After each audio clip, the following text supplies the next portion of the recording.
నమస్తే, welcome to Yoyo TV. SC వర్గీకరణ అనే అంశం గురించి తరచూ అందరం వింటూ ఉంటాం. పెద్ద సమూహంగా 30 ఏళ్ల పాటు మాదిగలు పోరాటం చేశారు. అయితే వర్గీకరణతో తమకు అన్యాయం జరుగుతుంది అనేది మాలల వాదన. ఫైనల్ గా సుప్రీంకోర్టు తీర్పుతో లైన్ క్లియర్ అయ్యింది. ఇప్పుడు బంతి స్టేట్ గవర్నమెంట్ పరిధిలోకి వెళ్లిపోయింది.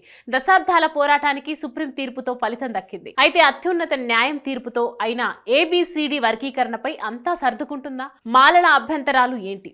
ఉపవర్గీకరణ చేసి రాష్ట్ర ప్రభుత్వాలు రిజర్వేషన్లు అమలు చేసే అవకాశం ఎంత? రిజర్వేషన్ల విషయంలో రాష్ట్రాల అడుగులు ఎలా ఉండబోతున్నాయి అనేది యోయో వ్యూలో తెలుసుకుందాం.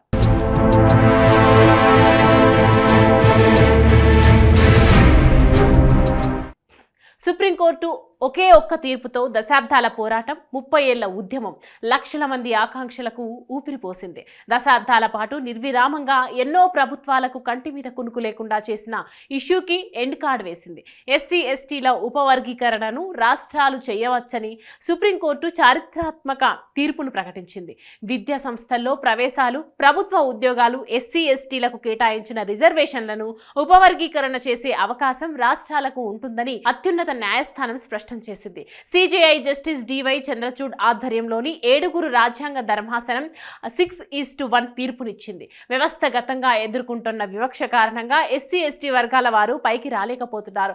ఒక కులంలో ఉపవర్గాలు చేసేందుకు రాజ్యాంగంలోని 14వ అధికరణ అనుమతి కల్పిస్తోంది. అందుకే 2004 నాటి చిన్నయ్య తీర్పును వ్యతిరేకిస్తున్నట్లు కోర్టు తెలిపింది. అనగారిన వర్గాల వారికి మరింత ప్రయోజనం కల్పించేందుకు రిజర్వ్డ్ కేటగిరీలో రాష్ట్రాలు ఉపవర్గీకరణ చేసుకోవచ్చని కోర్టు వెల్లడించింది. ధర్మాసనంలో దీనికి అనుకూలంగా 6 న్యాయమూర్తులు తీర్పు చెప్పగా జస్టిస్ వేలయం త్రివేది మాత్రం ఉపవర్గీకరణ సాధ్యం కాదంటూ వ్యతిరేకించారు. సుప్రీంకోర్టు తీర్పుతో మందకృష్ణ మాదిగ చేసిన పోరాటానికి ఫలితం దక్కినట్టయింది.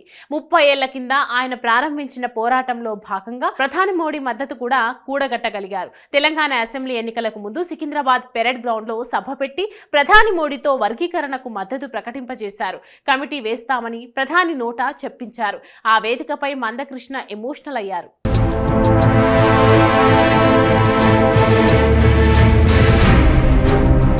ఇక సుప్రీం తీర్పుతో తన పోరాటానికి ఫలితం దక్కిందని భావోద్వేగానికి లోనయ్యారు.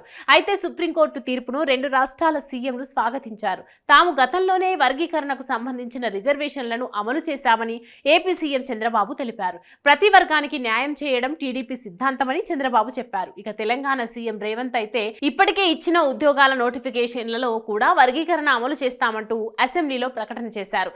షెడ్యూల్ కులాలను ఏబిసిడి గ్రూపులుగా వర్గీకరించాలనే డిమాండ్తో 1994లో అప్పటి ఉమ్మడి ఏపీలోని ప్రకాశం జిల్లా ఈదుమూడిలో ఉద్యమం మొదలైంది. ఆ తర్వాత 5-6 ఏళ్లలోనే రాష్ట్రమంతా విస్తరించింది. ఈ ఉద్యమానికి నాయకత్వం వహించిన ఎంఆర్పీఎస్ వర్గీకరణ కోసం పోరాడుతూ వచ్చింది.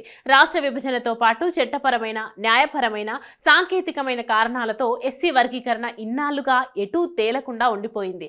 ఇప్పుడు సుప్రీం తీర్పుతో సమస్యలకు పరిష్కారం దొరికినట్లే అని మాదిగలు భావిస్తున్నారు. అయితే ముందు ముందు ఏం జరగబోతోందనే ప్రశ్న అందరిలో వ్యక్తమవుతుంది.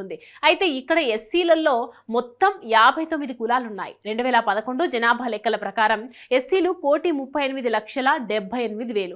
వీరిలో మాదిగలు 67,02,000, మాలలు 55,70,000 మంది. అంటే 2011 జనాభా లెక్కల ప్రకారమే మాదిగల జనాభా మాలల కన్నా 11 లక్షల ఎక్కువ.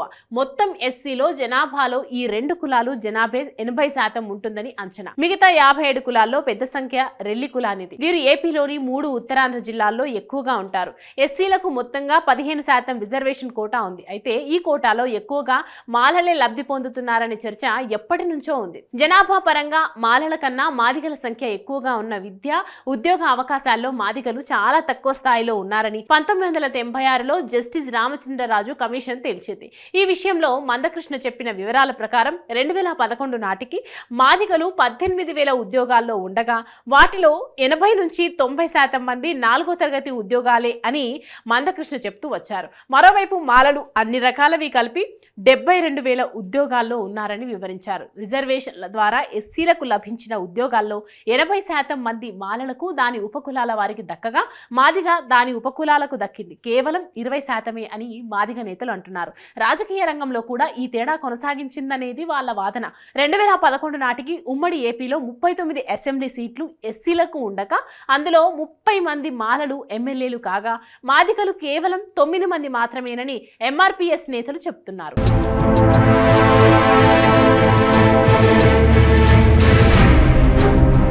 6 పార్లమెంటు స్థానాలు ఎస్సీలకు రిజర్వ్ అయ్యి ఉంటే వాటిలో ఒకే ఒక్క స్థానం మాదిగలకు దక్కగా మిగిలిన ఎంపీలంతా మాలలే అని మందకృష్ణ లెక్కలతో సహా చెప్పారు.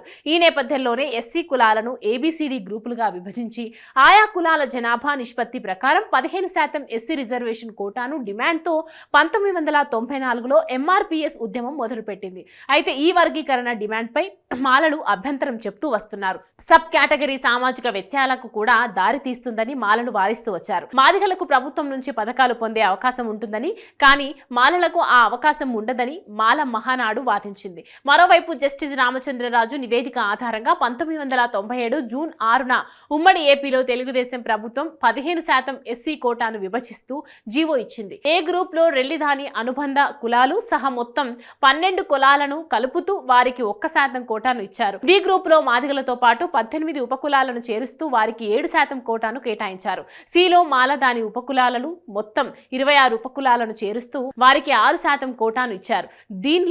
డిలో ఆది ఆంధ్రులతో పాటు మొత్తం 44 కులాలను చేర్చి 1% కోటాను నిర్ణయించారు. ఎస్సీ కోటా అమలుపై అప్పట్లో చంద్రబాబు సర్కార్ ఇచ్చిన జీవోపై మాల మహానాడు కోర్టుకెళ్లింది. హైకోర్టు అది రాజ్యాంగ విరుద్ధమని ప్రకటించింది. అయితే హైకోర్టు తీర్పు నాటికే ఎస్సీ కోటాలను విభజిస్తూ అప్పటి ఏపీ ప్రభుత్వం తెచ్చిన జీవో 4 ఏళ్ల పాటు అమలైంది. ఆ సమయంలో మాదిగలకు 22,000 వరకు ఉద్యోగాలు వచ్చాయని మందకృష్ణ అంటూ ఉంటారు. అయితే ఈ వర్గీకరణ కేవలం తెలుగు రాష్ట్రాలకే పరిమితం కాదు. పంజాబ్ లో ఎస్సీ కోటాలో వాల్మీకి మజహాబీ సిక్కులకు ప్రాధాన్యత కల్పిస్తూ గతంలో చట్టాలు ఉండేవి. ఆ తర్వాత వాటిని న్యాయస్థానాల్లో సవాల్ చేశారు. తమిళనాడులో జస్టిస్ ఎంఎస్ జనార్దన్ నివేదిక ఆధారంగా ఎస్సీలకు ఉన్న 16% కోటాలో 3% అరుంధతియార్ కులానికి కేటాయించారు. బీహార్లో కూడా ఎస్సీల్లో అత్యంత వెనుకబడ్డ కులాలను గుర్తించడం కోసం 2007లో మహాదళిత్ కమిషన్ను ఏర్పాటు చేశారు. ఇప్పుడు సుప్రీం ఇచ్చిన తీర్పుతో రాష్ట్ర ప్రభుత్వాలకు సమస్య వచ్చి పడింది. వర్గీకరణ అమలు చేస్తే మాలలు వాటి ఉపకులాల నుంచి ప్రభుత్వానికి వ్యతిరేకత వచ్చే అవకాశం ఉంది.